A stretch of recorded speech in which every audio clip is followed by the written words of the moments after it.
दोस्तों नमस्कार। वही चौसर है, वही पासे हैं, लेकिन चौसर पलट गई। सामान्य तौर पर पासे पलटते हैं, लेकिन इस वक्त तो चौसर ही पलट गई है। राजनीति के तुर्रम खान, जो कल तक खुद को समझते थे, उन्हें भी समझ में नहीं आया कि जिस तेजी से भारत के भीतर हिंदू राष्ट्रवाद का तमगा लिए कल तक सियासत साधी जाती थी, आज वो मुश्किल में क्यों आ गई।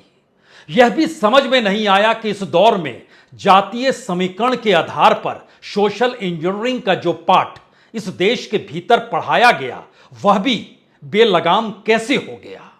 यह भी समझ में नहीं आया कि जिस राष्ट्रवाद, जिस नेशनलिज्म के आश्रय फर्स्ट नेशन या नेशन फर्स्ट का नारा देते हुए एक पार्टी खुद को आगे बढ़ा हुआ मानती चली गई, ये जानते समझते हुए कि भारत के राष्ट्रीय आंदोलन में उसकी भूमिका नहीं के बराबर, बावजूद उसने एक झटके में राष्ट्रवाद के नारे तरे सब कुछ हड़पने की कोशिश इस देश में शुरू कर दी।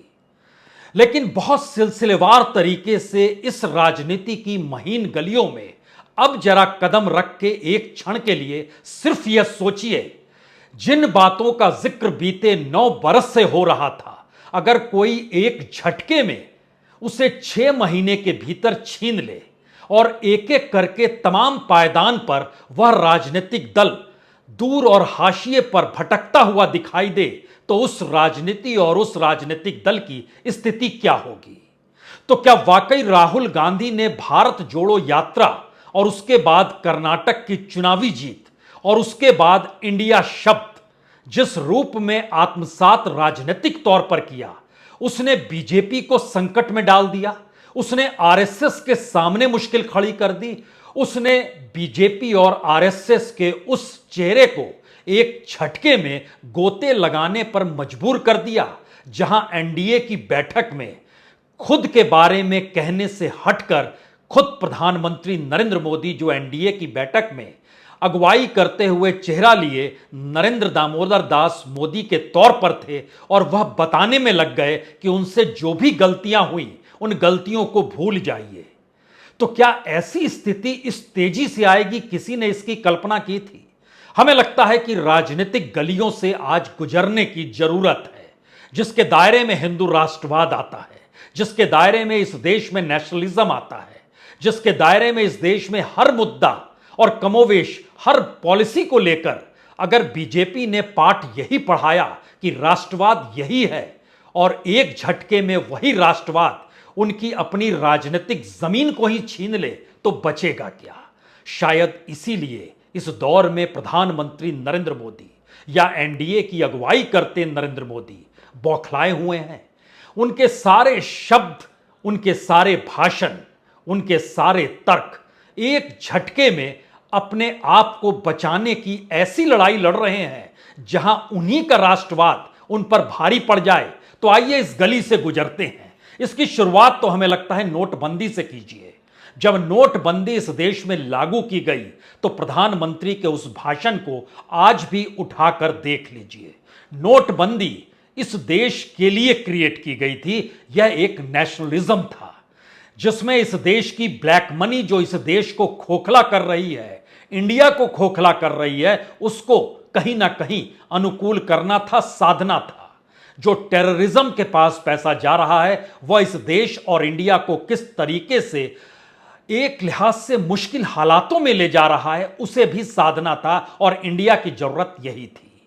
उसके बाद याद कीजिए, जब जीएसटी आया, एक देश और एक टैक्स का जिक्र हो रहा था।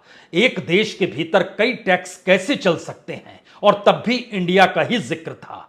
इंडिया को राष्ट्रवाद से जोड़ा गया, और राष्ट्रवाद की पूजा कोई दूसरी पॉलिटिकल पार्टी नहीं करती है, बल्कि खुले तौर पर बीजेपी करती है, और नरेंद्र मोदी उसके अगुवा लीडर हैं। तो जीएसटी भी उसी दायरे में जाकर सिमट गया। इन दोनों परिस्थितियों के बीच आपके जहन में राफेल डील भी आनी चाहिए। सुप्रीम कोर्ट के भीतर जब राफेल डील को लेकर बहस चल रही थी, तो उस दौर में एक ही पार्ट सुप्रीम कोर्ट में आखिरी सुनवाई, आखिरी बहस के दौरान जो सॉलिसिटर जनरल ने कहा, उन्होंने कहा नेशनल सिक्योरिटी के लिए, यानी इंडिया पर कोई खतरा ना हो, इसके लिए हम आपको कीमत नहीं बता सकते हैं। नेशनल सिक्योरिटी का यह पाठ एक बार फिर जासूसी कांड के वक्त आया। उस वक्त भी सुप्रीम कोर्ट में सरकार यह कहने से नहीं चूकी, हम नहीं बताएंगे कौन सा इक्विपमेंट, कौन सी टेक्नोलॉजी के जरिए जासूसी हो रही है या जासूसी की जा रही है या जासूसी की जरूरत सरकार को क्यों है, क्योंकि यह भी नेशनल सिक्योरिटी से जुड़ा है, राष्ट्र से जुड़ा है, नेशन से जुड़ा है और इंडिया के ऊपर कोई खतरा ना हो, इसीलिए उस दिशा में सरकार काम कर रही है। फेरिस्त सिर्फ यही नहीं रुकती है। याद कीजिए अडानी कांड के वक्त जब हिडेनबर्ग की रिपोर्ट आई तो सबसे पहले प्रधानमंत्री मोदी ने तो आज तक प्रतिक्रिया नहीं दी। सुप्रीम कोर्ट के भीतर मामला जरूर गया, लेकिन जब तक यह सुप्रीम कोर्ट के भीतर मामला नहीं गया था तब तक एक ही शख्स इस देश में राष्ट्रवाद, नेशनलिज्म और इंडियन होने पर गर्व महसूस कर रहा था। वह कोई दूसरा शख्स नहीं था, वह खुद गौतम अडानी थे, जिन पर आरोप था कि कैसे शेयर बाजार के मैनिपुलेशन के जरिए उन्होंने अपनी जो नेटवर्थ थी और अपने जो पूरे के पूरे जो भी कैलकुलेशन था उसको बढ़ा हुआ दिखाया गया। उसमें भी नेशनलिज्म था, उसमें भी इंडियन का एस्पेक्ट था। धारा 370 उसमें भी नेशनलिज्म का पुट था, भाई एक देश एक विधान, यही तो नारा था और आज से नहीं 1950 से था। लेकिन पार्लियामेंट के भीतर भी तमाम फैक्ट्स को रखते वक्त सरकार ने यही कहा, राष्ट्र के हित में है, इंडिया एक ही है, एक इंडिया के भीतर दो इंडिया नहीं हो सकते हैं। और इसी लकीर को पकड़ते हुए ध्यान दीजिए तो यूसीसी यूनिफॉर्म सिविल कोड भी उसी दायरे में आकर सिमट गया है। यहां पर भी एक देश एक कानून का जिक्र है, जिसके जरिए इस देश के भीतर में कई कानूनों के जरिए देश चलाया नहीं जा सकता है और इंडिया एकमात्र है। नेशनलिज्म की इस परिभाषा के दायरे में भारत की राजनीति में हिंदू राष्ट्रवाद कहीं चुपके से आरएसएस ने उसकी भी एंट्री कराई और मैसेज यही दिया कि हिंदू हिंदुत्व क्यों मायने रखता है। और एक झटके में गुजरात और उत्तर प्रदेश जो पहली और दूसरी प्रयोगशाला बीजेपी के राजनीतिक तौर पर रही, उसमें कौन सा पाठ इस जरिए पढ़ाया गया? पाठ एक ही था, नेशनलिज्म, राष्ट्रवाद, हिंदू राष्ट्रवाद और हिंदुत्व के आश्रय हिंदू राष्ट्रवाद के दायरे में कहीं ना कहीं मुस्लिम और पाकिस्तान का जिक्र भी होते चला गया। और एक झटके में वो तमाम धर्मनिरपेक्षता, वो पूरा का पूरा सेकुलरिज्म या उससे सटे हुए राजनीतिक दल जो बार बार कॉन्स्टिट्यूशन को देखते थे, उनको एक झटके में नेशनलिज्म के खिलाफ खड़ा किया गया, उनको एंटी नेशनल माना गया।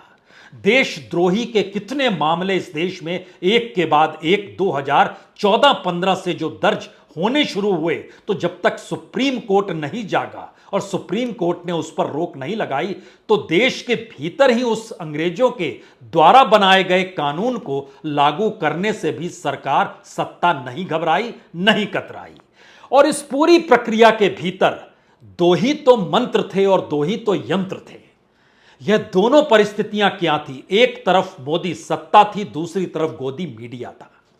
गोदी मीडिया ने जिस प्रोपेगेंडा के आश्रय नेशनलिज्म को परोसना शुरू किया, उसने इस देश के भीतर में बताया कि दरअसल जो भी सवाल खड़ा करता है या जो भी मोदी सत्ता से कोई सवाल पूछता है, वह दरअसल भारत के हक में नहीं है, वह एंटी नेशनल हो सकता है, वह किसी ऐसे गुट का कहलाया जा सकता है जिसको बर्दाश्त नहीं हो रहा है कि पहली बार सरकार राष्ट्रवाद के जरिए इस देश में काम कर रही है और कोई सवाल कर दे। यह स्थिति भारत की राजनीति के भीतर शायद पहली बार थी। लेकिन भारत जोड़ो यात्रा की उस दौर की समझ और राजनीति और सरोकार को अगर आप ध्यान में दें तो पहली बार कांग्रेस ने यह पाठ पढ़ा, समझा और राहुल गांधी ने उसको बहुत निकटता से देखा और समझा इस बात को लेकर कि इस देश में अलग अलग जातियां हैं, अलग अलग समुदाय हैं, अलग अलग संस्कृति है, लेकिन बावजूद इसके क्या ऐसी राजनीति इस देश में कतई काम नहीं करेगी जहां नैतिक तौर पर कोई इस बात का जिक्र करे कि हम सभी तो इसी देश के नागरिक हैं, फिर उन्हें कहीं हिंदुत्व के नाम पर, कहीं हिंदू राष्ट्रवाद के नाम पर, कहीं नेशनलिज्म के नाम पर उनके सवालों का जवाब देने के बदले उन्हीं पर सवाल कर उन्हीं को कटघरे में खड़ा क्यों किया जाता है? और शायद राजनीति का यह पाठ इस दौर में उस रियल पॉलिटिक्स के काउंटर में खड़ी हो गई, जिस रियल पॉलिटिक्स के भीतर जोड़ तोड़ थी, वोटों के समीकरण थे, मुद्दों के आश्रय अपने अनुकूल परिस्थिति बनाने की सोच थी। और ध्यान दीजिए, इस झटके में पहला बड़ा झटका हिंदुत्व के आश्रय कर्नाटक में उस वक्त लगा जब बजरंग दल पर प्रतिबंध का ऐलान किया गया और बीजेपी और आरएसएस ने पूरे देश में डुगडुगी बजा दी कि दरअसल ये बजरंग बली के खिलाफ हैं। हिंदुत्व की राजनीतिक परिभाषा को गढ़ते हुए लगातार वोट को अपने अनुकूल करने का हुनर आरएसएस के पाठ और बीजेपी का फायदा, इससे हटकर आपको दिखाई भी नहीं देगा। तमाम जगहों पर यह पाठ बार बार पढ़ा गया।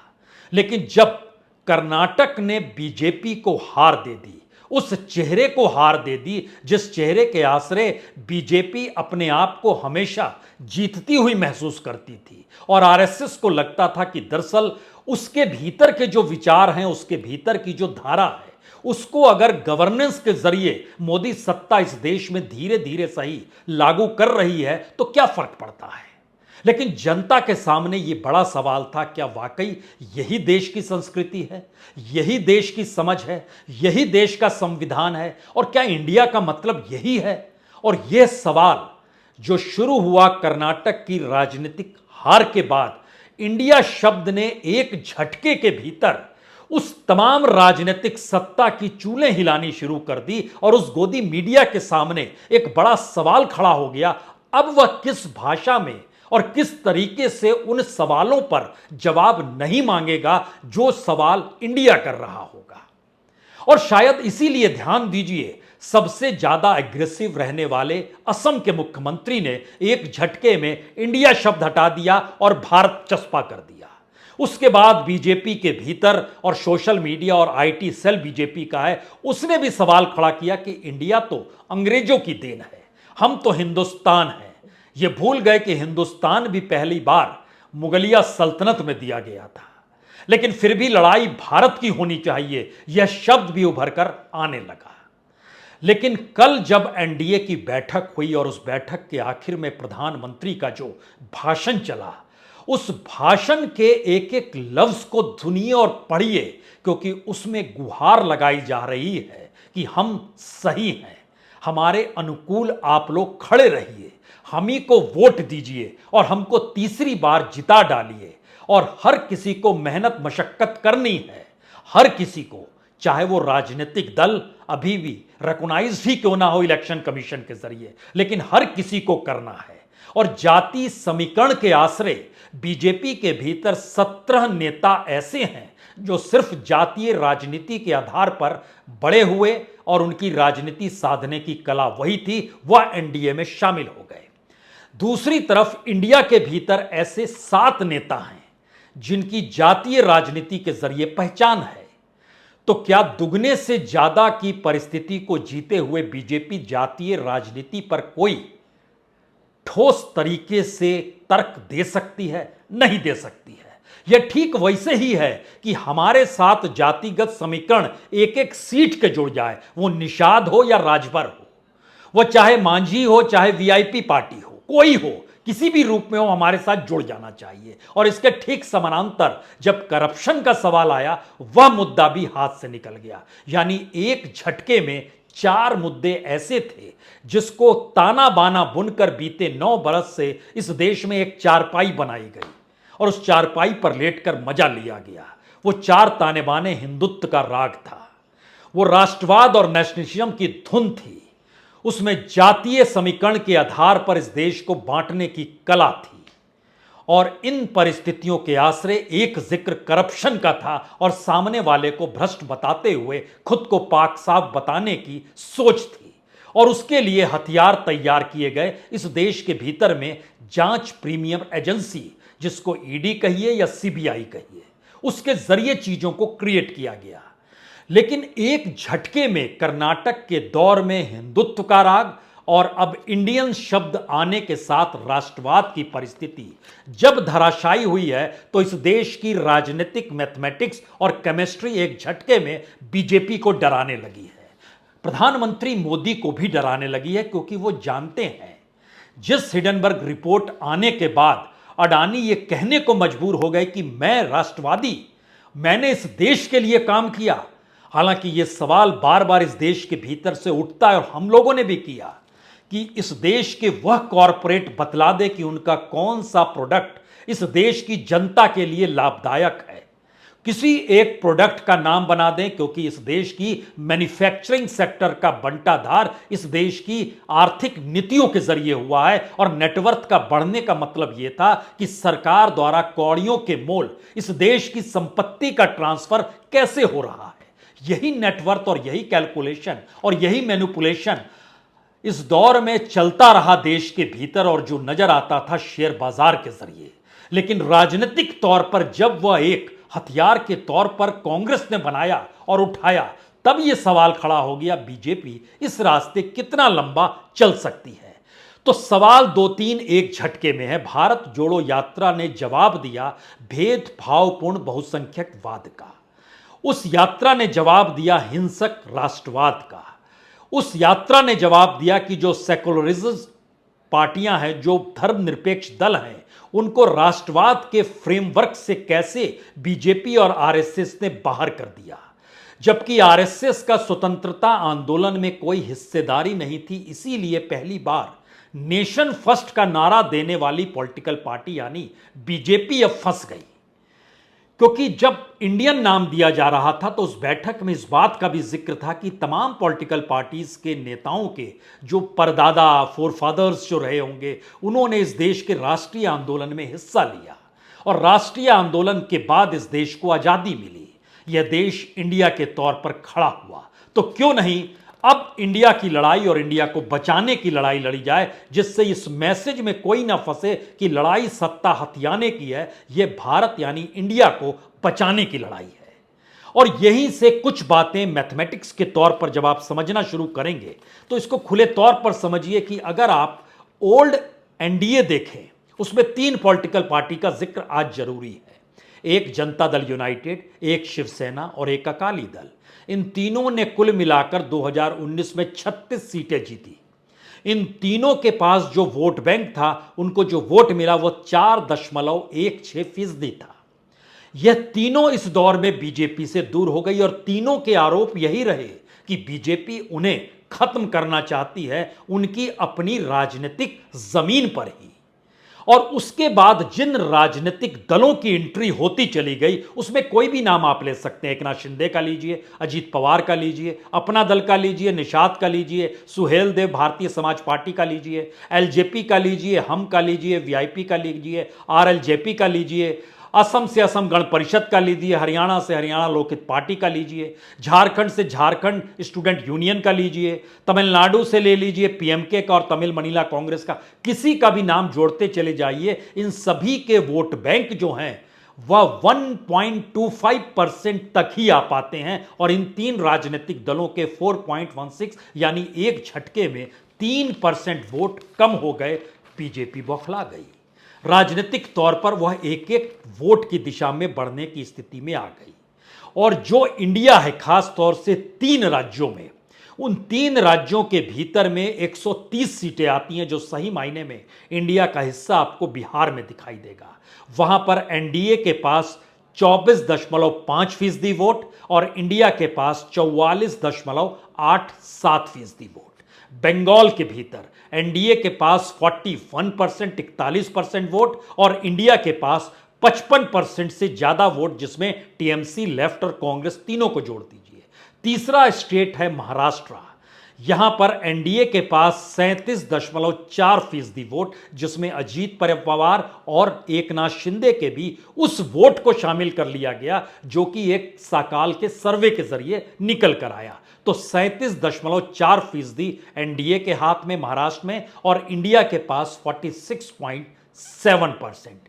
मैसेज बहुत साफ है। मैथमेटिक्स के हिसाब से एक भी सीट बीजेपी इन तीनों राज्यों में जीत नहीं सकती है, लेकिन केमिस्ट्री के हिसाब से इन तीनों राज्यों को मिलाकर बीजेपी अपने तौर पर 25 से ज्यादा सीट नहीं जीत सकती है।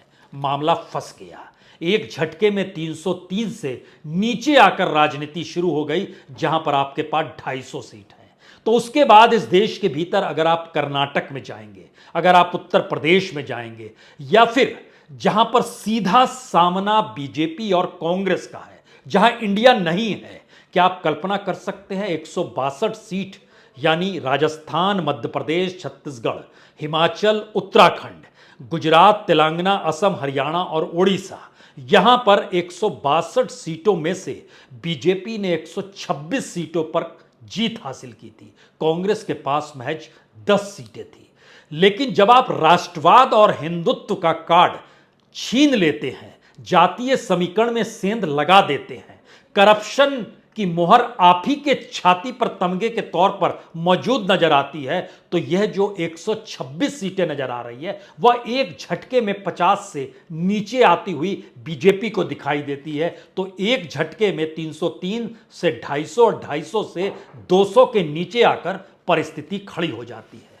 तो क्या वाकई मुश्किल भरी परिस्थिति है, और जिस चाणक्य की राजनीति को 2014 और 2019 में साधा गया, उनकी पूरी चौसर को ही राहुल गांधी ने एक झटके में पलट दिया और कोई समझ नहीं पाया। और मुश्किल हालात उस मोदी के सामने भी और उस गोदी के सामने भी, दोनों के सामने एक झटके में आ जाएगा। एक बहस एनडीए के भाषण के तौर पर, दूसरी तरफ लगातार टेलीविजन स्क्रीन पर रेखते हुए इंडिया शब्द को लेकर, जो कि इस बात का घोतक है कि जब आपके पास राजनीति ईमानदारी की ना हो और आप तिकड़मों के आसरे मुद्दों को बना रहे हों, खड़ा कर रहे हों, तो जब तक उसकी उम्र होगी तब तक तो चलते चले जाएगा। लेकिन उसके बाद जब चीजें धराशायी होगी तो आपके पास कोई मुद्दा नहीं बचेगा। इसीलिए आखिर में दो बातें बहुत साफ तौर पर, इस वक्त बीजेपी के पास एक ही मुद्दा है। वह मुद्दा है एनडीए, 38 राजनीतिक दलों का होना, इस बात का ऐलानिया तौर पे कहना कि देखिए हम इतनी फैली हुई पार्टी हैं। दूसरा मुद्दा उसके पास है प्रधानमंत्री मोदी का चेहरा, कद, लोकप्रियता, जिस अंदाज में वो भाषण दे रहे थे, यहां तक कह गए कि दुनिया के तमाम देशों में देखिए हमको निमंत्रण भेजा जाता है, और जब कोई सरकार जा रही होती है तो उसको दुनिया के दूसरे देश नहीं बुलाते हैं।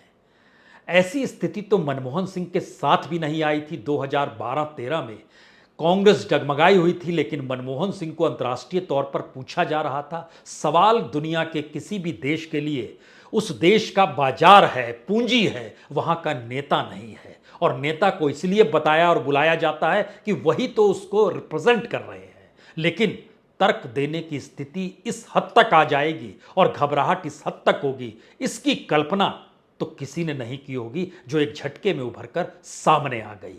तो पहला डर सत्ता के सामने मंडराने लगा है। दूसरी परिस्थिति इस देश के लिए है जहां पर सरोकार, मोहब्बत और आपस में जुड़ना और भारत की संस्कृति को सहेज कर आगे बढ़ने की स्थिति में इस देश की राजनीति क्या इंडिया के जरिए पनप पाएगी? यह सवाल इसलिए बड़ा है क्योंकि जब राजनीति इस दिशा में जा रही हो और चौसर को पलट दिया गया हो, तो चुनाव जनता का होता है और राजनीति जनता की होती है। दबाव जनता का होता है, फैसला जनता का होता है। तो इंतजार भी आपको उसी जनता का करना है कि अब उसके अनुकूल मोदी सत्ता की राजनीति चल पाएगी या नहीं चल पाएगी, या फिर लाल किले के प्राचीर से कहीं हम आखिरी भाषण प्रधानमंत्री का सुनेंगे तो नहीं। बहुत बहुत शुक्रिया, बहुत बहुत शुक्रिया।